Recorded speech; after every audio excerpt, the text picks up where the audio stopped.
You're listening to The Portfolio Composer, hosted by me, Dr. Garrett Hope, where business and creativity go hand in hand. Join us at theportfoliocomposer.com for news, talks, and workshops. This episode is brought to you by Dorico, the music notation software from Steinberg. Dorico Pro 3 is a major new version, with game-changing advances in note input, notation, and engraving. Also available from Steinberg is Dorico Elements, an entry-level application that packs all of the essential power of Dorico Pro into a simple, streamlined package that is ideal for those getting started. Find out more later in the show. Welcome to part 2 of the Portfolio Composer Kickstarter series featuring Christopher Tin. I am your host, Dr. Garrett Hope, and this is the place where creativity and business go hand in hand. If you have not yet listened to part 1 of this Kickstarter series, go back and listen to that.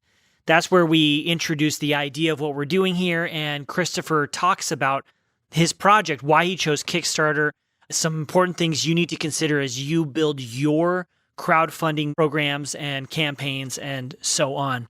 In this episode of this mini-series, we're going to discuss the money part, and Christopher Tin's assistant, Gabriel Majot, is going to be featured quite prominently, so you're going to hear his voice as well. He's a fantastic person, and I wish I had him on my team as well. I'm quite envious of Christopher on that front. We're also going to discuss the importance of the elements that you have on your Kickstarter page and the rewards as you build them out, and some of the pitfalls that might happen as you build this out and run it. Christopher is quite candid on some of the mistakes he made during his campaign.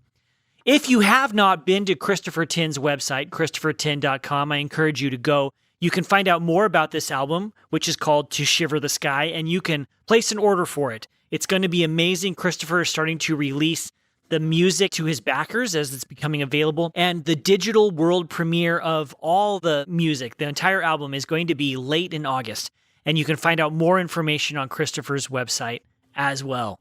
All right, here we go.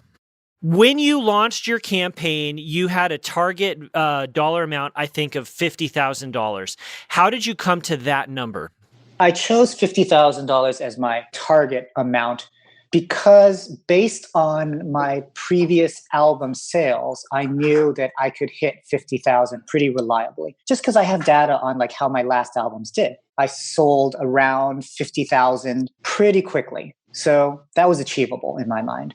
I also had some data from other friends of mine who have similarly run Kickstarters, some of whom are, like I would say maybe don't have the same fan base that I do, and some who have a bigger fan base than me.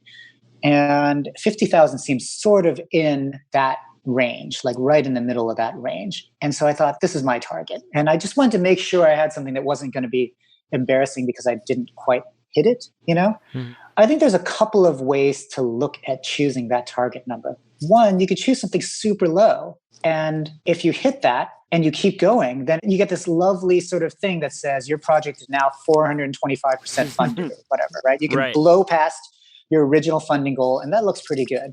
But the other way to do it is to put it a little higher than what you think you can get or what you need, right? And what you sort of see is the community pull together and say, oh man, if I just up my pledge by $10 more, maybe I can help them hit their funding goal, right? But then in essence, you're playing a game of chicken at the end there, because what if you don't hit your funding goal? That's potentially a little embarrassing. And it also means you've just spent the last month trying to raise funds and it just fell apart, right?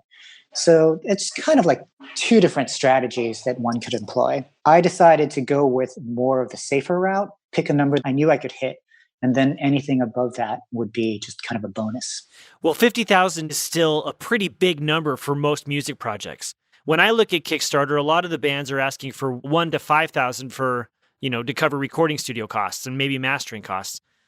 So 50,000 is still a pretty big ask, but you had a strong fan base to pull upon to begin with. The number one sort of predictor of the success of your Kickstarter is how well you've cultivated and taken care of your fan base before your Kickstarter even starts, right? Mm-hmm. I mean, there are a lot of things that you can do while unveiling the Kickstarter that will help you achieve success with the actual implementation of it.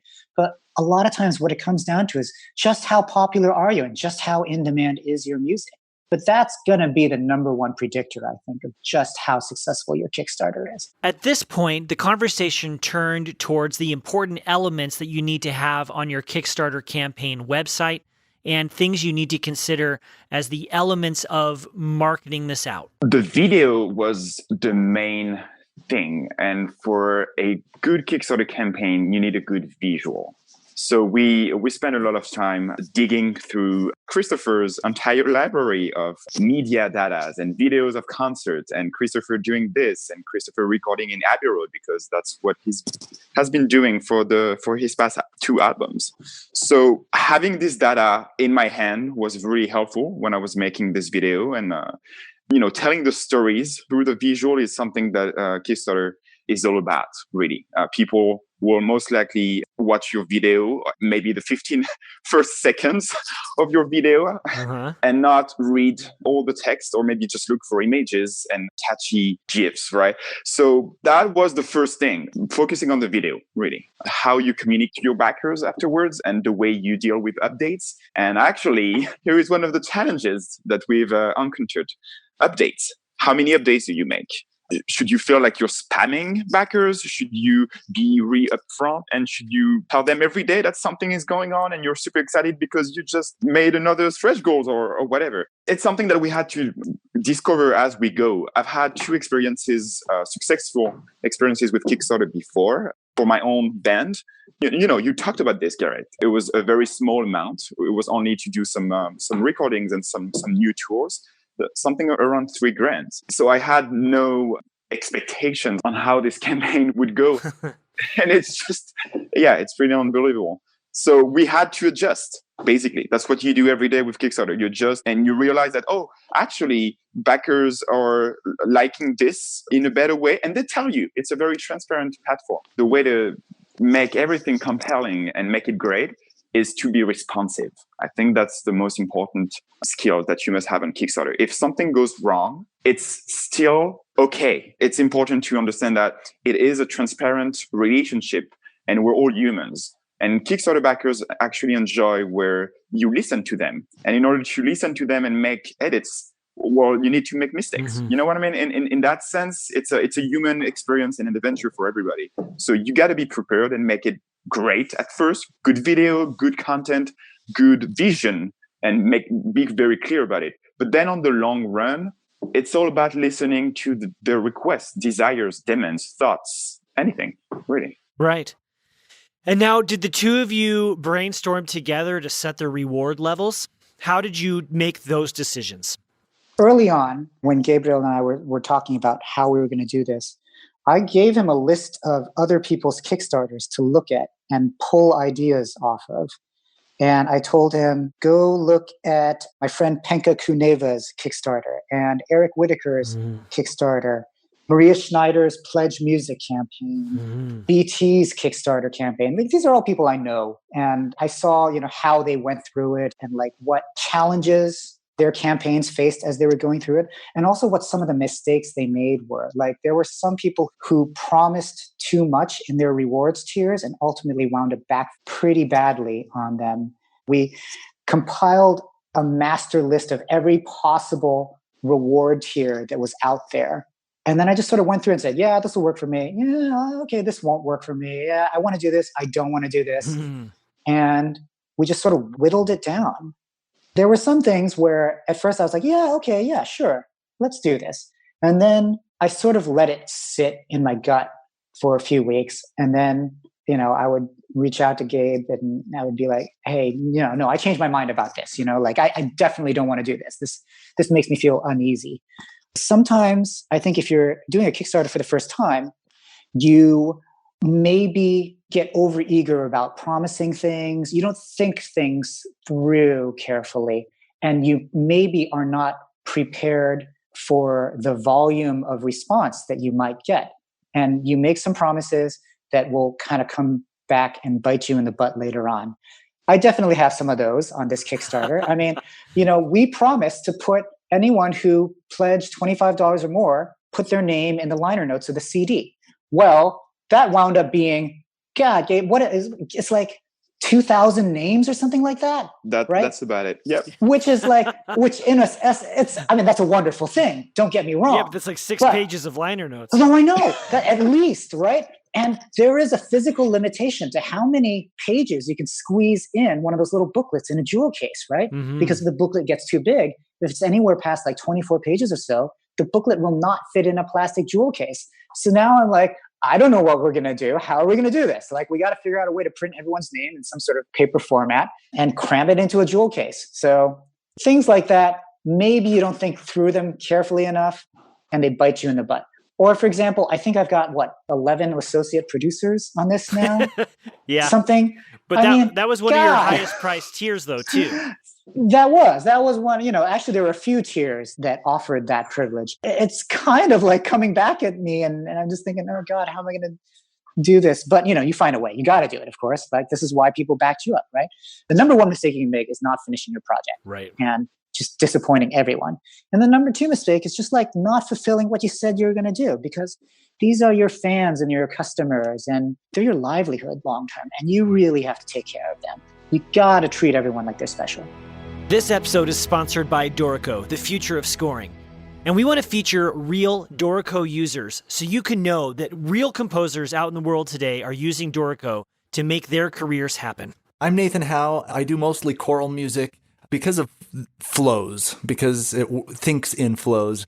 I spend so much less time trying to get those things to appear naturally on the page and to work together to flow right into each other in Dorico.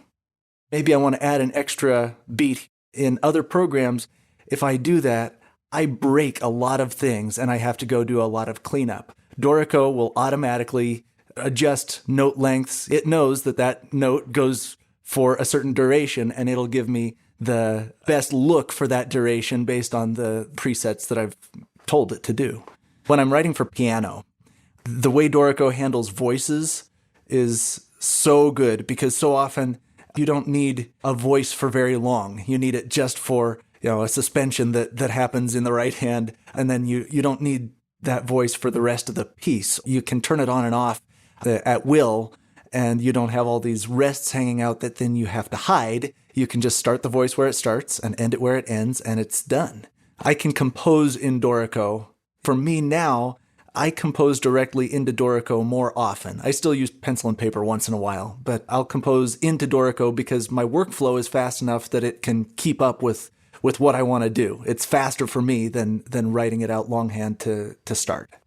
Yes, I recommend Dorico. Overall, it's the most natural music notation software I've used, and my workflow is just so much faster than it was with other software. I started with the first, 1.0 or 1.1, and the growth in Dorico over that time has been tremendous. I love how responsive the developers are. I'm not only excited about using Dorico now, I'm excited to see how it develops over the next few years because it's active development, which I don't see other places. The kind folks at Dorico have set up a special web page so you can go and download a free 30-day trial copy of Dorico. So go and do that. I have been using the program and I'm absolutely in love with it. Go to www.steinberg.net/TPC. Were you taking into consideration what your fans would probably want out of this? Yes, I absolutely was. I mean, case in point, I have one really big hit song, and that's Baba Yetu. And I thought, you know what? People might want a handwritten Baba Yetu conductor score first page that's signed and numbered. We could print it up like it's a frameable item. And I figured that would do pretty well. And I think it's done pretty well. And then the other sort of quirky and unusual reward that we came up with was like basically it's almost like a tiny little mini micro commission where, I write 8 bars of some piece that's entirely for that fan and them alone, right? Mm-hmm. It's like a custom piece. The vision I had was, let's say we met in a bar or at, actually I don't go to bars. More likely we met like at an airport terminal or something like that. That's where I spend half my life. I swear to God, sitting in an airport and, like a fan recognized me or something and said, "Hey, how are you doing?" And then we struck up a conversation while waiting to board the plane. I said, "Well, here, let me write you a little piece of music on this piece of paper." And I whip out my staff pad and I write a little piece dedicated to this fan, and I just give it to them. And they have the only copy in the world, right? Because it's just scribbled out by pencil and paper and handed it over to them. Like, I thought that would just be kind of a fun little personalized experience or piece of memorabilia that people could have. And it's not hard for me to do either. Like, I can, write an 8-bar piece of music just, in real time almost, right? So things like that, where I thought this is a very specific thing that people will like. I definitely went out of my way to include. And similarly, I know there are a lot of people who want to see the inside of Abbey Road Studios. Like, every time I go, people want to tag along and see what it's like in there. And so I decided to monetize that, for lack of a less crass way of putting it. But that turned out to be a very popular reward tier, which brings me to another interesting point about that reward tier. What we thought we could do, because that reward tier sold out very quickly. And there is a limit to the number of people you can bring into Abbey Road. I mean, it's a big studio, of course, but you don't want like the crowd sizes to be huge.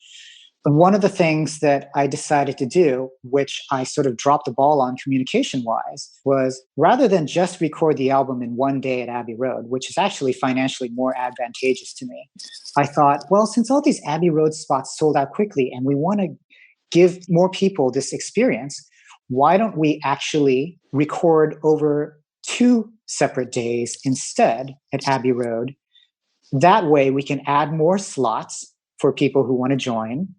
And we can also give people their choice of 2 dates, because a lot of people will be flying out from the US and elsewhere. And they just, they'll need some options as to when they get over to London, right? So we added these additional Abbey Road slots, but we were slow to explain why we did it or how we were able to do it.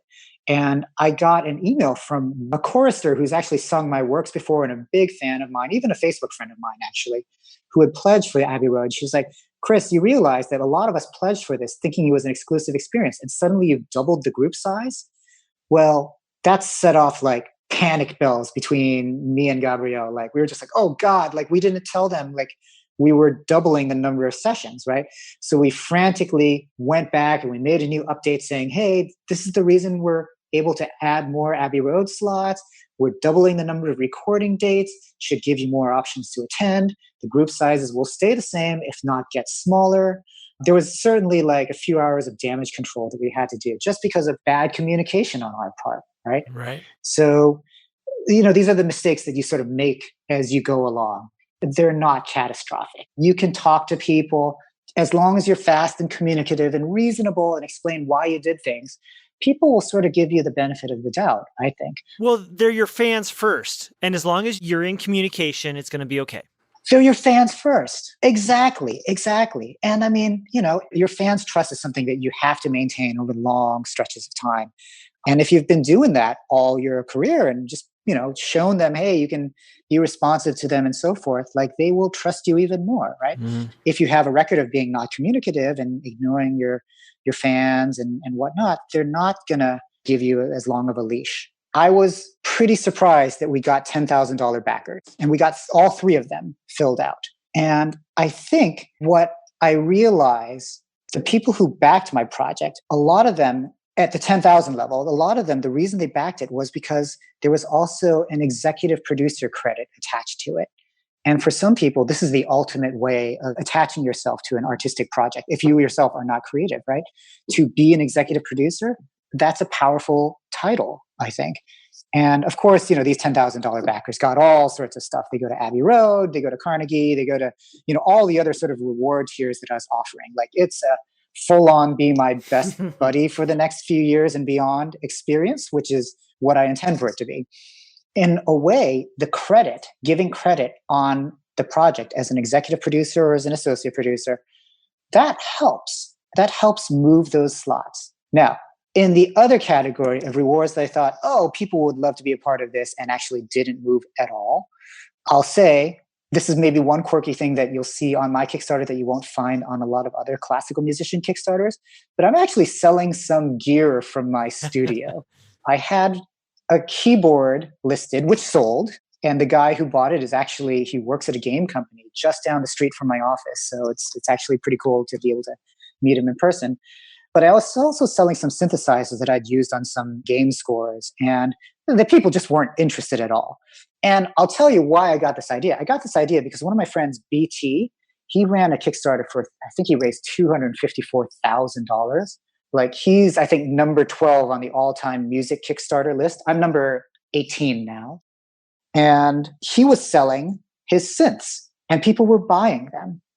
But there's a big difference between the inventor of trance music selling a synth and Christopher Tin, random classical crossover composer, selling his synths. Right. Like, the fan bases do not line up, right? And the expectations and what the fan base is like do not line up at all, right? So that was a miscalculation on my part. My synths are still available if you want to log on and send me an email.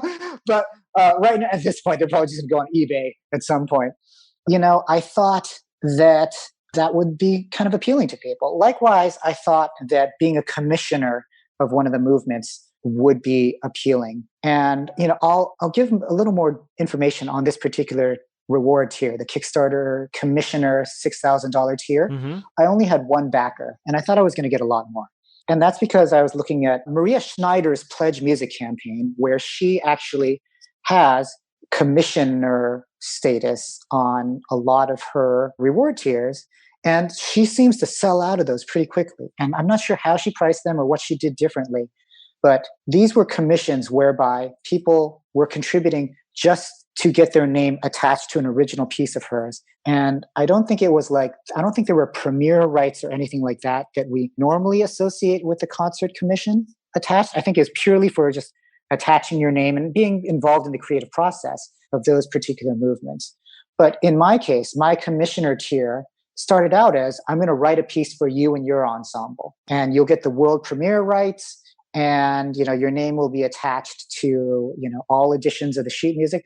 Pretty much the way that a traditional classical music Kickstarter would work. And I priced it, on sort of the low end of what I would charge for a choral commission. But as I was going through this, I realized that reward tier, if I were writing something custom for some ensemble, would actually slow down the process of fulfilling the main goal of this Kickstarter, which is to make the album To Shiver the Sky. Right. And so I removed sort of the aspect of writing a piece specifically for you and your ensemble and the world premiere rights. And by doing that, I think I lost a lot of potential backers at that tier. Do I regret it? Not necessarily, because ultimately I still raised an ungodly amount of money. I still got one backer at the $6,000 tier, but I'm glad in that now I don't have to set aside a few weeks for a couple of additional commissions and slow down the process of making this album. That's a good point. I wonder if the people who could afford to do the commissioning level were the same that could also afford to be executive producers and get the Abbey Road experience. And between the two, the Abbey Road experience won out. Yeah, I think that's a very likely scenario. I mean, the Abbey Road experience was 3 times cheaper. I mean, you get to go to Abbey Road. That's pretty cool. You don't get your name attached to a movement, but you do get an associate producer in the line notes. So in a way, I think that's probably more appealing to the vast majority of the public.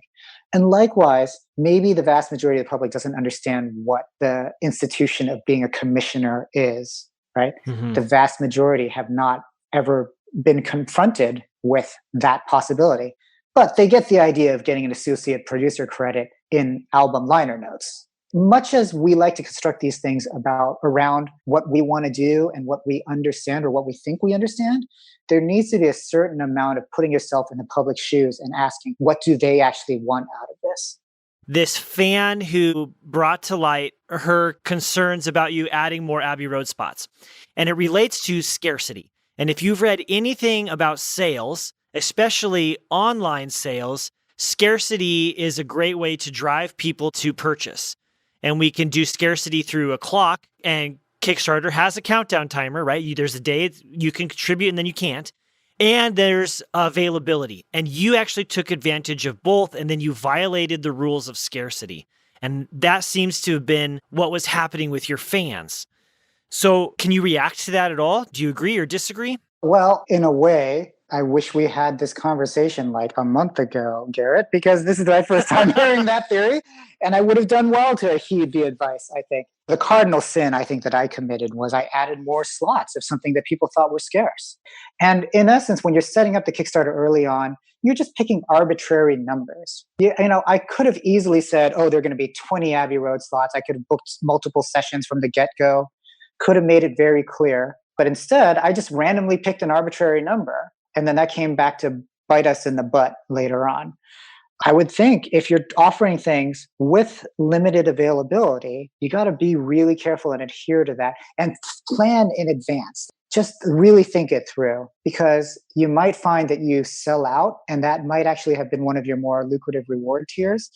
And the temptation will be to add more items. But my recommendation is don't do that. I think I was able to patch things up with my fans, but still, you don't want to be that person who, violates that scarcity rule. And even though we went to great lengths to patch up the misunderstanding about Abbey Road and so forth, later on, I was still getting messages from people who were pledging at even higher tiers, like $10,000 tiers even, saying, hey, the $10,000 tier is really appealing to me, but I just want to make sure that those 3 slots are the only 3 slots that you're going to offer, because what I like about it is the exclusivity of it. Right. And because I was already one who violated that scarcity law, the public trust in me maintaining scarcity of my rewards was broken. And I don't ever like to violate the public trust. That's the worst thing I can do to my fans. And that was one example where I did it by accident, lack of communication. I wouldn't say it's accident, but I mean, it's just poor planning. I didn't think things through. So I fully accept responsibility for that. It's like when you drive by the mattress store and it says, going out of business sale, everything 80% off. And then 6 weeks later, you drive by again and they're having another going out of business sale. It's like, well, is this really scarce then? Or are these mattresses really just at that price all the time? Exactly. And you don't want to make the value of what you're putting out into the world have that same kind of question. Yeah, exactly. And likewise, similarly, if some of your reward tiers are essentially items that they can get later on once the project is released, you have to be mindful of the fan experience from someone who may have paid more to back your project in advance. But let's say, for example, you release the album and then suddenly you're doing a first week sale for copies of that album. Well, if you're a fan who pledged $25 in advance and suddenly you're selling the CD for $10, you're violating their trust again, right? Mm-hmm. So that's something you have to think carefully about. Once your Kickstarter ends, you can actually still continue to sell some of these items.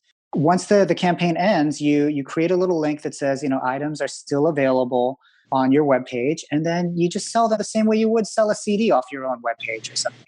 I still have some Abbey Road slots, so people who want to do that can, I know, the Abbey Road debacle, right? People can associate producers. Oh my God, let's not. Okay, so people who still want to do that, but who only found out about the Kickstarter, after it ended, they can still go to ChristopherTin.com and pick up some of those rewards. Now, again, it's important that the people who backed during the Kickstarter don't feel betrayed because those rewards are now at the same price, or something like that. The people who backed in a timely manner want to feel like they got a deal. And so everything that I'm offering on the website is either more expensive or it comes with fewer perks and add-ons, just to give the people who gave during the active Kickstarter campaign, like the feeling that they're being rewarded. Be sure to sign up for the Portfolio Composer mailing list at theportfoliocomposer.com. As more in this mini-series come out, I'll send out emails letting you know that they're available. You can also subscribe to your favorite pod-catching app, and this will be delivered straight to your phone or device. And there are more regular episodes coming out as well. I've got some important things brewing in the works that I'm excited to tell you about. But that wraps up this episode. We'll see you next time. This episode of the Portfolio Composer has been supported by Dorico, the music notation software from Steinberg. Whether you're a composer or arranger, a teacher or student, working in music engraving and publishing, or working in producing music for media such as film, TV, and games, Dorico is the tool for you. Dorico comes in 2 versions, Dorico Pro for professionals and Dorico Elements, providing the perfect introduction to the world of scoring. Whichever version you choose, you'll be using software packed full of smart features that produces beautiful results completely automatically, allowing you to get music on the stand more quickly than with any other software. You can bring music into Dorico from your existing software using Music XML or MIDI, and you can try Dorico out completely free of charge for 30 days by downloading a trial version from dorico.com/TPC. Try it today.